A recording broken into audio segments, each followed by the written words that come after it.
Back here, a community in North Auckland is reeling after their 70-year-old local dairy burned to the ground last night.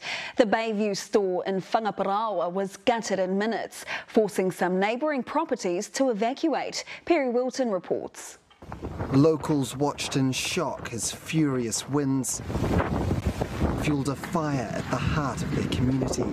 The orange glow coming from the Bayview store could be seen several kilometres away.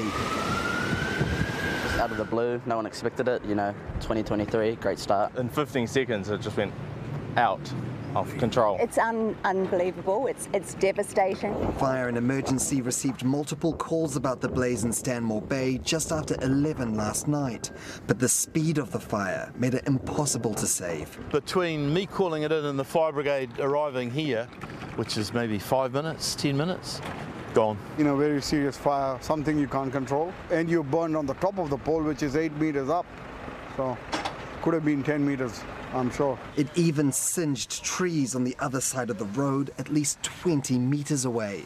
At this stage, Fire and Emergency say the blaze isn't being treated as suspicious, but say that at its peak, there were 5 emergency vehicles in attendance, and that these roads were closed in the fear that this gutted roof may blow off entirely. The couple running the store had done so for 26 years. Their home on the same property was lucky to avoid the same fate.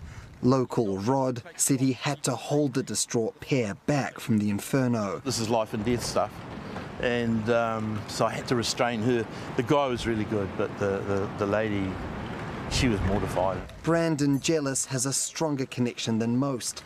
His granddad built the place more than 70 years ago. Mum's pretty gutted, I'm pretty gutted, yeah, because it was a big part of our lives, Come up here, chafe stomachs from the polystyrene surfboards from the beach and get our ice creams here, and then of course the pop built it. I would go around and take some flowers to Mum, and she says she feels like her parents have died again. It's part of the community, so it's really devastating, but I'm pleased to hear that everybody's safe, because that was the first concern, obviously, but it's just very, very sad. Community feeling the loss of what was much more than just the local shop.